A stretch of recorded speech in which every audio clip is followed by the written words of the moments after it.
Hello and welcome to Wolfman Gaming. This is my Callisto Protocol Maximum Security walkthrough. And this is chapter 8 called Tower. And this is the final level of the game. And we are reconnecting back to the beginning. In chapter 2 we started off in Jacob's cell, and due to circumstances at the end of chapter 7.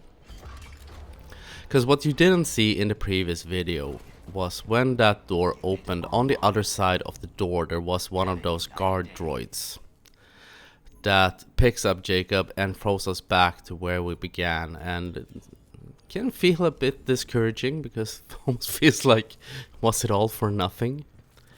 But no, it wasn't. We are gonna make our final push towards the end and try to get out of Black Iron Prison and flee the moon of Callisto. But this level, since it is the last level of the game, the developers decide to throw everything including the kitchen sink at you. So this level will be actually quite intense. It is not it's not the longest level in the game, was what I was gonna say. But it can feel like it's jam-packed because there is a lot of combat going on, and we started off by facing off against our old friend Two-Head. The good thing about this fight is that we fight Two-Head alone. No enemies will come in and engage like they did in chapter 7. And I talked about that. I really don't like that fight. I definitely say that is the hardest boss fight in the entire game, and that is including the final boss. Because final boss, I know a lot of people struggled with it when this game was quite new, and I would say that some of the videos that have been made of how you're supposed to take on the final boss make it harder than it needs to be, actually. Because we are not gonna see the final boss in this episode. That will be in the next and final episode. But that boss can be reduced to absolute nothing if you take on the fight smartly.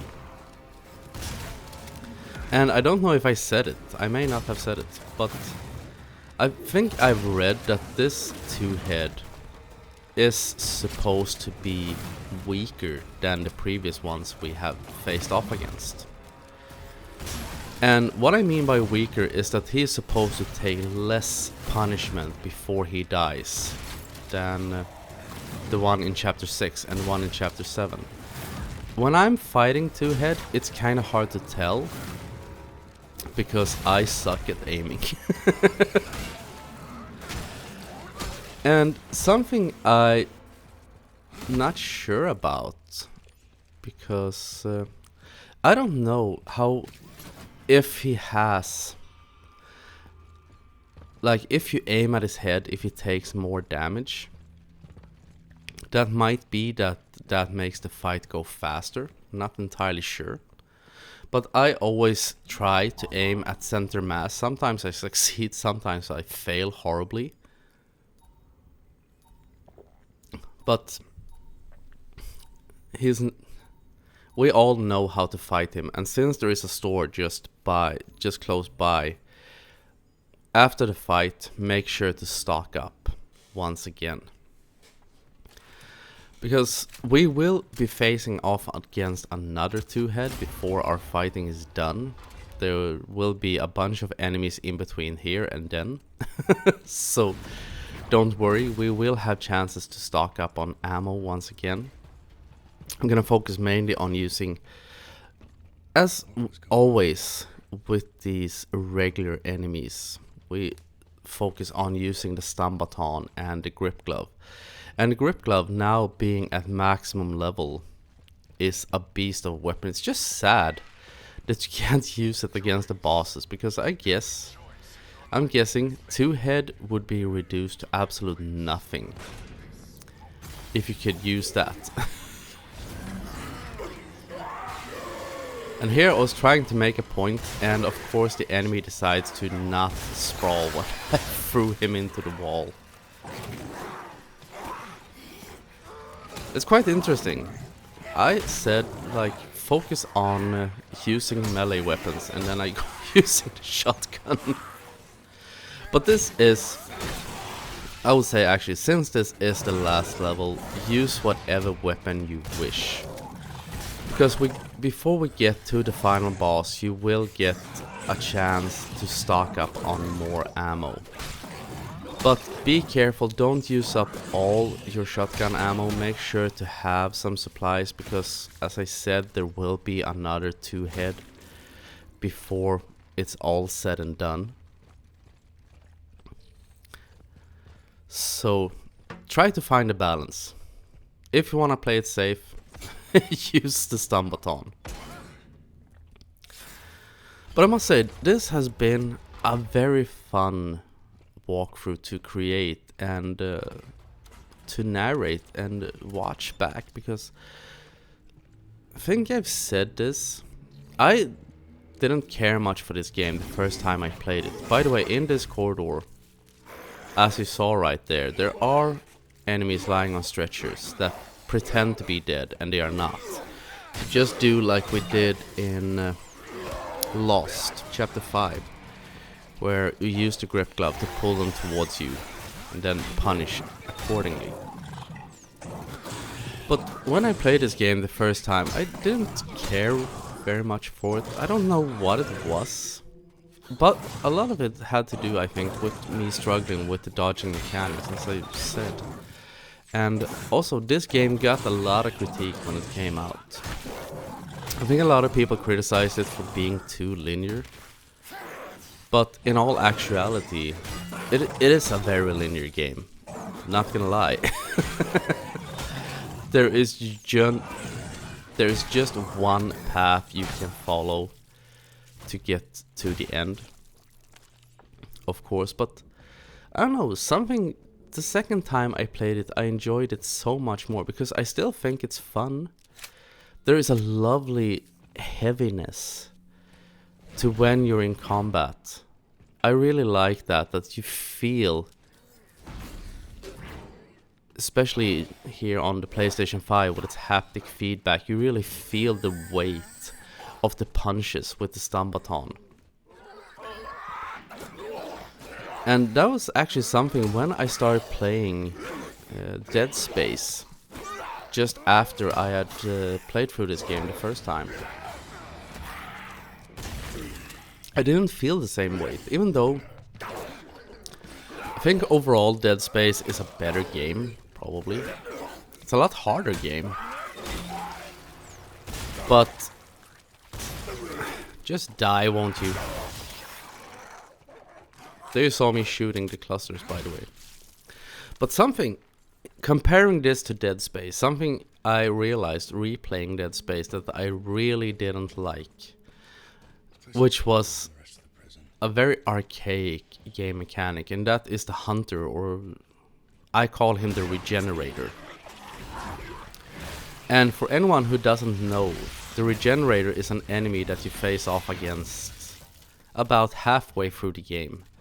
And much like in Resident Evil 2 and 3, he will come out from time to time and stalk you and try to make your life as miserable as he possibly can. And I remember when I played the game the first time back in, I think it was actually back in 2010, because I was quite late to buy a PlayStation 3. I thought he was super scary, I thought it was a great game mechanic, but now, playing the game in 2023 can also be because I have played a lot more games since those days. And do you see right there, that was the worst time ever a grip battery could run out. And since I have an abundance of hand cannon bullets, I was like, fuck you, fat boy. You want to chow down on some donuts? Chow down on these donuts. But Dead Space, I thought the remake was great overall, but I wish they would have skipped the hunter or the regenerator, whatever you want to call him, because as I said, in the original I thought he was scary as hell. I panicked every time he came, but now being older and almost said wiser, but being more experienced in video games, I just thought he was an annoying mechanic. But one thing I have to address when it comes to that game, which I think was a great change, and I think I've mentioned this in a previous video. Either way, it's worth mentioning again. In the original, there was a turret fight that was supposed to be a wink to Star Wars, when Luke mans a turret and shoots down asteroids. And you could get a trophy called "Don't Get Cocky Kid," which is a quote from Han Solo. And going into the remake, I was like, please, dear God, let them have redesigned that fight, make it better. And I must say, they had really taken the criticism. Because you do shoot down asteroids, but the fight is completely redesigned. You don't sit manning a single turret anymore. It was made so much easier, and I wouldn't say much more fun. But it worked so much better, and it wasn't... Because one of the reasons it didn't work in the original was because it was a completely new mechanic. Not like anything you had seen before in the game. It was just there to prepare you for a boss fight coming up later in the game. And that boss fight was also completely redesigned in the remake. For better or worse. I would say, because that was one of the parts that I really struggled with. But in the remake, instead of manning the turret, you would go outside Ishimura and hover down, what should we call it, like trench. Think like the end of A New Hope, where Luke is flying down in that trench, shooting his missiles into the Death Star. You float in one of those trenches basically and link up to turrets shooting down asteroids, which flowed so much better. Really enjoyed it. But the boss fight though, because then you used mechanics as that you had used throughout the entire game, so it didn't feel like it was crowbarred in and the game throwing you a curveball, which is great, because that very seldomly works. I talked about that in Below, that sometimes when a game switches things up, because I think Below is quite a fun level. It was especially fun, as I said, first time I played through it. I thought it was great. But on subsequent playthroughs, it does feel a little bit stretched. By the way, there was a slug, and I'm not I'm not sure what happened there. He just jumped past me. By the way, I was getting a bit confused here. You saw me aiming into the corner. I think I even fire. There is nothing there, except for this guy that shows up. But to just throw him into the wall and obliterate him. Do you see the power of the grip glove? Gotta love it. I thought there was a crawler in this corner, and there isn't, because he is in the next room, so that's why I was firing into nothing. So we're gonna crawl through this vent, which you of course will not see.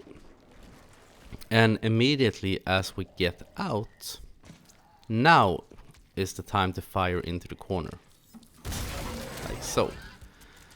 Preferably fire into the right corner, not the left one, because the right one is the right one, so to speak. I got mixed up. Because he is there, he's trying to sneak up on you, but we're not having any of his bullshit. Because at this point in the game, we have become a biophage killing machine.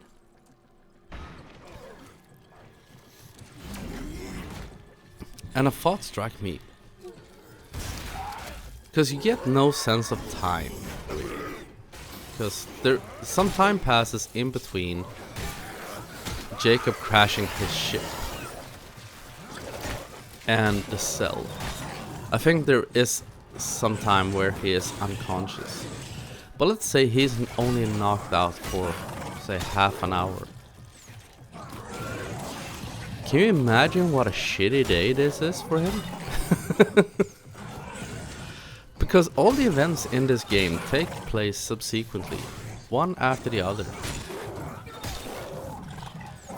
And going from crashing your ship, losing your best friend Max in the crash, making new friends, being wrongfully imprisoned, making new friends, that friend dies, while you're being attacked by mutants and trying to escape to freedom. I would say this happened on a Tuesday. Because Tuesdays are my nemesis. Never been a fan of them, and it's a long story that I'm not gonna go into here. But Tuesdays are like the worst day of the week. And to put it simply, Mondays are okay because you come back to work after being rested, having had a weekend. Maybe you've been out partying, but seeing friends, whatever. Making bad decisions. Either way, you've had a good time. You can talk to your colleagues or classmates or whatever about what you did the weekend. During the weekend is the correct term. Wednesdays, people start planning for the next weekend, so everything is okay. Thursday, everything is great. All that remains is Friday, basically. But Tuesdays, though, on Monday, you have gone through everything you did the past weekend. And no one has started planning for the next one.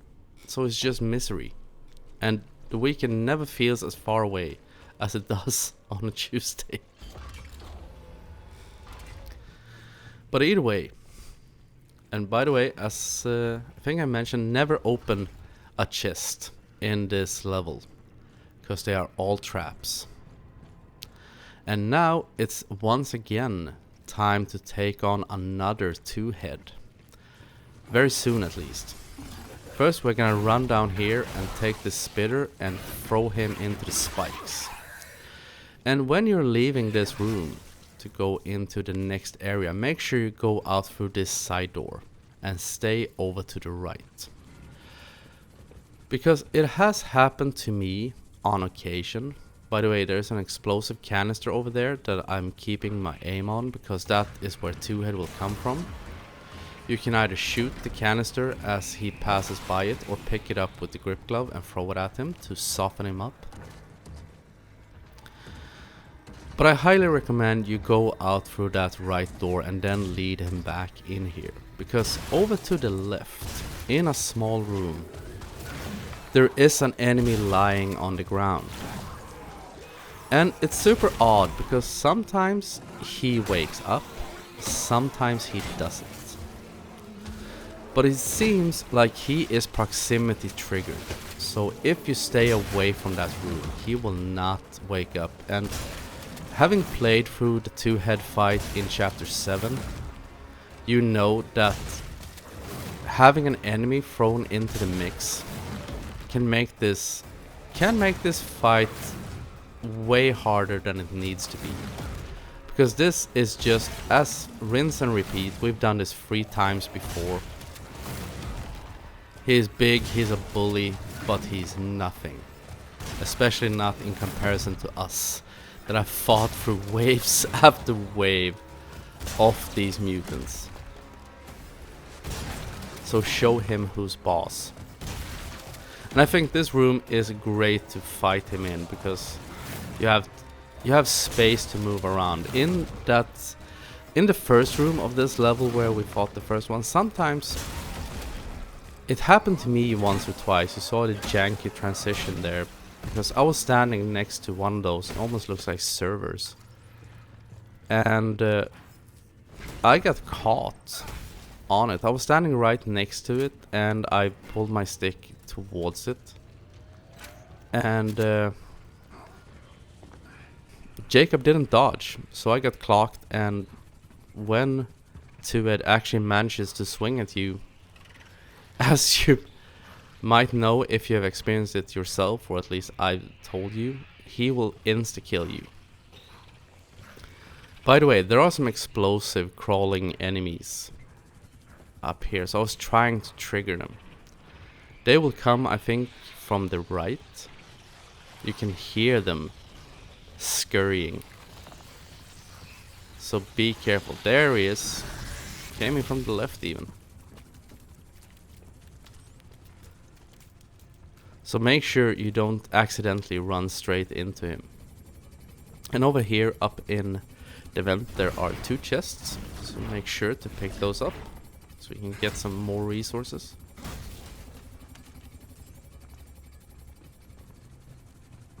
Because this was actually your last regular enemy encounter in the game.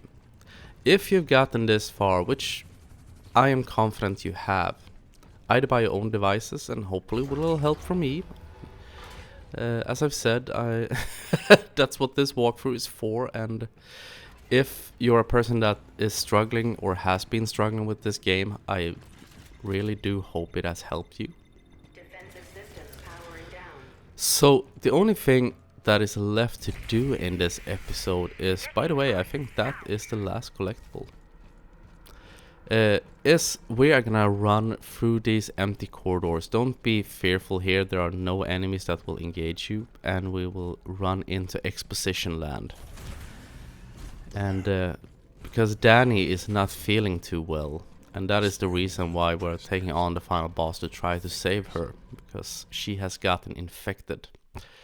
But that is the end of this episode, and I want to thank you very much for watching, and I will see you again in my next video where we will wrap this up. So until next time, this is the Wolfman signing off.